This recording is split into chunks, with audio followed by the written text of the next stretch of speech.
Hello, friends. This is, hope you're doing fine. So this is an extra lecture where I will talk a little bit about COVID-19, and it is COVID-1910 for the class 1910. The reason why I do that is because I think it's developing countries will be very hard hit by the crisis, and I was say something about that, and is to illustrate that some of the things that we have been discussing are useful also to understand serious problems that hit the developing world today. So I think many developing countries will be more hard hit than the richer countries in Europe and our own country, Norway, for example. And I think there are many reasons for that. One obvious reason is that that if the developing countries will have a lockdown, it has to be much more severe, and it will hit the most vulnerable people, in particular in the urban population. Those who can be compared to sort of freelancers without any comparison whatsoever elsewhere in other ways. Compared to people without a regular job, without a regular income, but who are sort of servicing the population, driving rickshaws, street sellers, domestic workers for richer people in the urban areas. Most likely, with a lockdown or the economy, these people will sort of be fired or at least lose their job for a while, and that means being without income. So we will hit the most vulnerable, those who are the poorest in the urban areas, the first. So that's one thing why they're going to be hit harder. And it's also that some of the measures to sort of prevent the virus from contagious going from one individual to another, that is self-isolation, for example, which is much harder when you live in an overpopulated city with many people in the same room, even if in the slum, you live so close to each other that the contagious the virus will sort of spread much more easily. Another means against the spread of the virus is hand wash. Some cases that is completely impossible. In other cases, just hard, and you can't expect the same. You can't expect the same sort of hand washing in poor countries that you can expect in Oslo and in richer countries. And finally, of course, the obvious addition is healthcare. That healthcare is less available, lower capacity, which means that once the virus hits, then it hits more severely, and one has to expect higher death rates in developing countries. Let's first see how the sort of crisis, the COVID-19 crisis, is met in most developed countries, and then we compare. So if the time is on this axis here, that means that here we have January 2020 when it started in China, and then we develop here month by month. Then the idea is that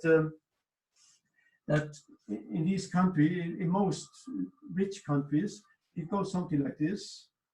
This is the number infected people. So this is our infected people. Infected people in richer countries. It increases once the virus is spread more rapidly, and it peaks, and then it hopefully slows down like this. In part because it dies out when people sort of become sick, isolate themselves, and the measures and also other measures taken that you can reduce the incidence of infected people. So what most developing countries try to do is to stretch out this distribution to be something like this. Let me take it with a blue color here. Something like this, that you stretch it out.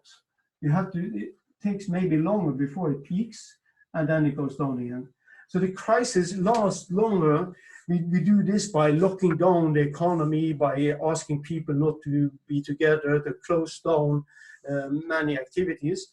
And the whole point is that we have a certain capacity. So these are very idealized, what I'm saying now. This is the capacity to treat, so how to say, hospital capacity to treat people.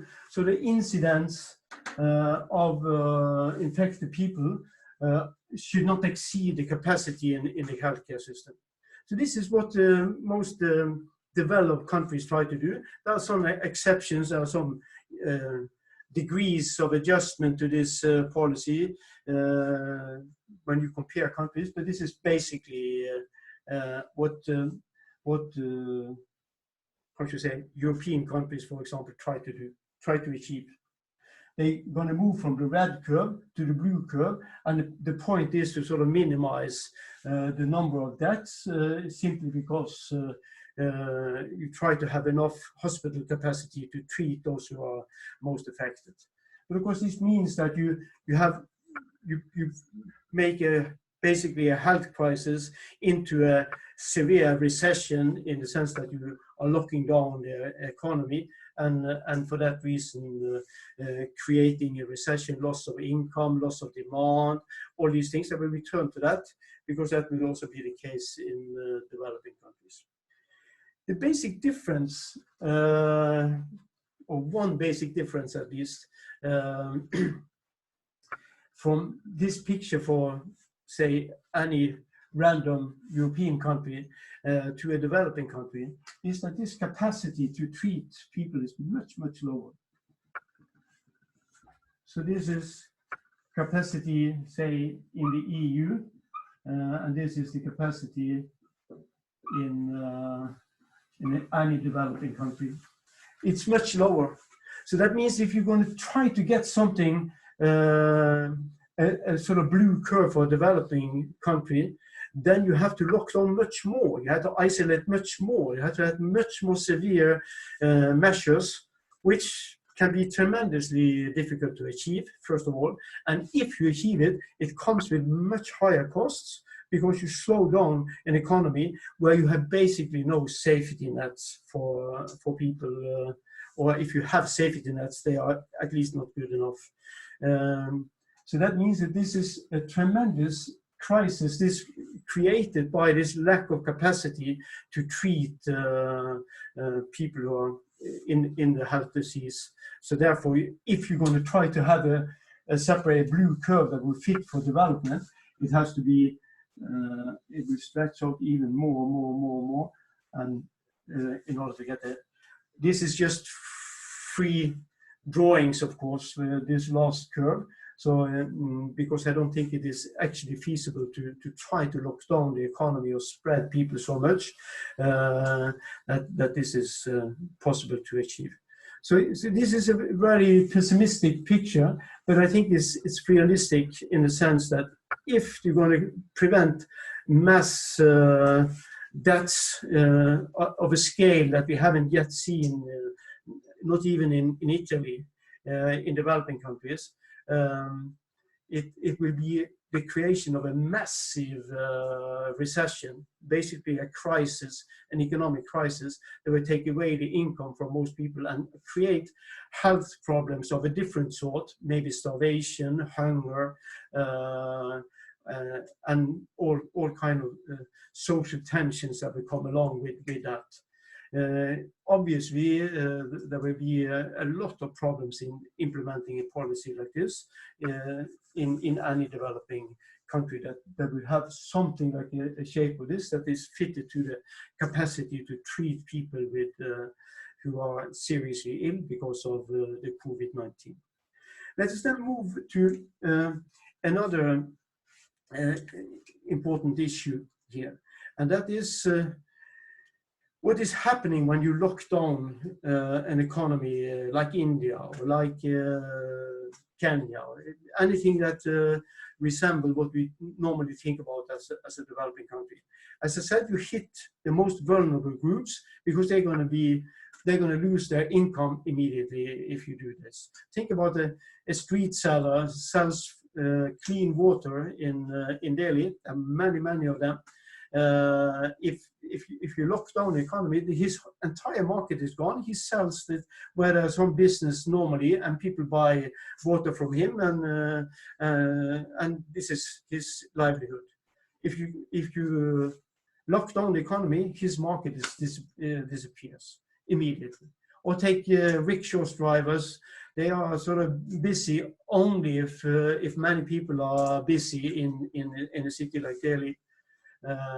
Or take anything sort of domestic workers. If the host families, richer families, are afraid that they are contagious or that they are infected, they will be locked out immediately, and their income is gone, and so you have that tremendous impact. So the income of poor people will go down. I already mentioned that.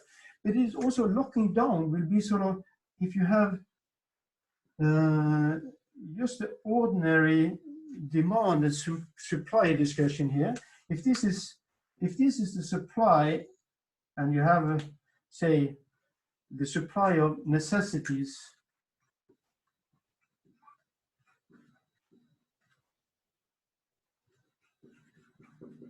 in the economy, just think about this, was not very well written, necessities here. They are supplied by, so think about this as the quantity supplied, and this is the higher the price, you have that on this axis, the higher the price, the more necessity is supplied. But then, and you have a sort of corresponding demand curve here. It just says that the lower the price, the more necessities to demand it. But of course, people need these necessities. That's why they're called necessities, of basic food items and things that you need to survive. If you have this curve and you lock down an economy, then you have the first thing that's going to happen. That's for completeness before I explain that. Say that the simplest theory of demand and supply says that this is the price and this is the quantity produced of these necessities. Now we're going to lock down the economy. Well, that means that you have a shift in this curve, that for each price level, you have a lower supply, simply because people can't come to the job to produce these necessities or make them available to the urban area if it is food produced in the countryside. So there's a negative shock to the supply of commodities, and that means that they're less available, and after a while, the price will increase from this up to this level. And when the price of necessities goes up, that means that you sort of make the real wages of poor people even lower. They have lost some of their income, and know what they're going to buy to survive. It becomes more expensive. So, that is what's going to happen, and that is can be a tremendous decline in real wages caused by this lockdown effect, which is done to sort of prevent some of the peak here in the health problems. So that for good reasons they try to lock down. As you saw from maybe this one page that we put on the web or both for the web for the class and for this YouTube where you find these videos and so on, that Debras Ray wrote. You saw that they recommend that the lockdown should only affect older people, and older here is older than 40 in his proposal. So because the tolerance of the virus is much better for younger people than for older people. So for that reason, we should let the young go and work and maybe serve for their families in that way. That is his proposal for India. And India is today actually announcing, today is 31st of March, they are announcing at least a 3 days completely lockdown. Most likely it will last for longer, and with this effect that you have here, and where you have food availability and availability of necessity being reduced down to a level like this at higher prices. What is going to happen next is that if that lasts, of course, then you wipe out poor households that will live a very terrible life as long as the lockdown lasts. But you can also have some, how should you say, proposals in for the government, and very often governments are threatened to reduce the price or have a price regulation down to the old price. And we remember the old price was here. If they do that, price control, which has been done many times, then you get even larger gap between the availability of food, because now they're only available at a low price for those who supply the food, but the demand will be out here. So then you have to have some sort of rationing. And rationing is very complicated. They're going to have struggle to get food. There's not available food. People will sort of try to hoard food at the low price control, and it's going to be extremely difficult to manage such a system. But it's likely to come. It's likely to come if they try to do the same as richer countries have done, to sort of cut the top of the infected curve that comes naturally because of the disease, of the virus, the way it spreads. Try to reduce the spread down to a more tolerable level. Then you will have, I would say, perhaps some at least very bad consequences. And this is the very, very difficult trade-off that many developing countries will experience these days. So far, I think the virus has come in all parts of the world, but it hasn't come at the same time. So we haven't seen much of the spread so far. For example, in Africa or in India, it would take my examples. It would take some time before it catches on. So the last thing I will mention is that once this crisis, economic crisis, we have the health crisis and we have the economic crisis that follow from the means of preventing mass deaths because of the health problems. The crisis in itself will have sort of a combinations of problems.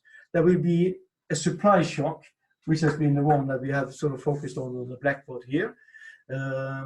We will have also demand effect, of course. I haven't sort of drawn them into the curve, but most likely the demand will fall when people's income fall. But if these are really necessities, it is the demand won't shift so much. But in other sectors, the demand will shift much more, say for services that the poor people supply. The demand for these services will go down.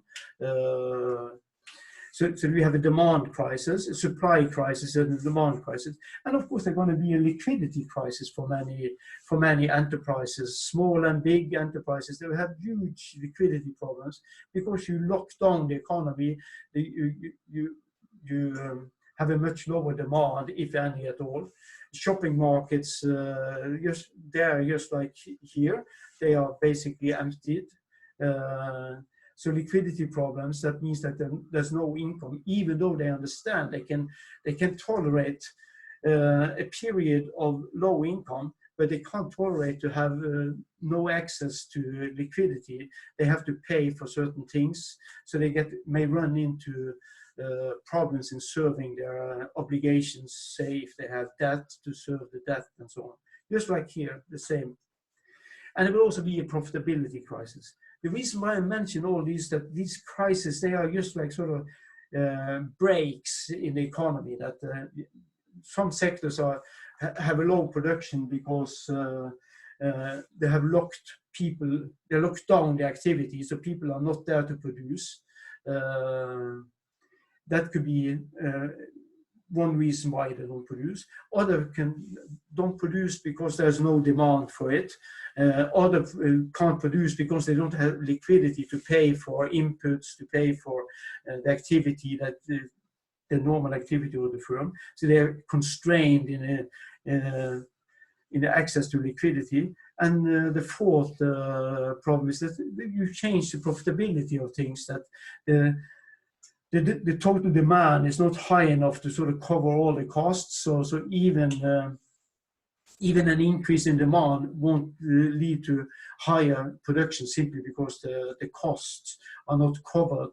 The huge fixed costs, for example, are not covered by the income from this demand.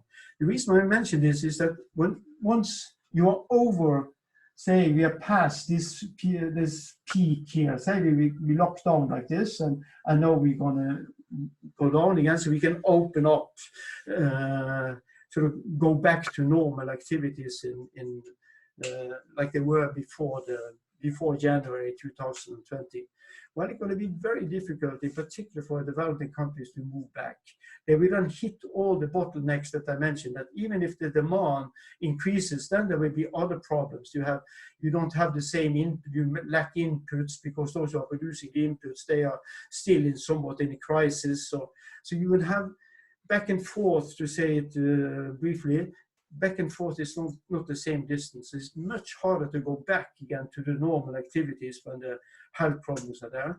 So this is going to be a great recession. Great in the meaning serious and bad recession for developing countries. And it is sad, but it's very difficult to see a positive sign and how to get out of it. Most countries in Europe and in the rest of the rich world, they are full of problems that are much more narrow, their own problems in their own home country, and very few have sort of a capacity and a willingness to think about the even worse problems in other countries. If you, in addition to all this I mentioned here, are hit, if you in addition are hit by say war or conflict, then these problems are even worse, all of them.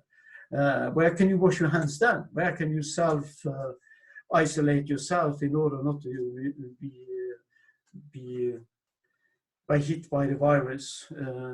How can you lock down the activity there? That's I think these things, if you have conflicts on top of this, they're going to be very difficult. So I just want to say this, it's not an optimistic tone. I think these things get too little coverage in the media compared to the seriousness of the problems in development context. Okay, talk to you soon.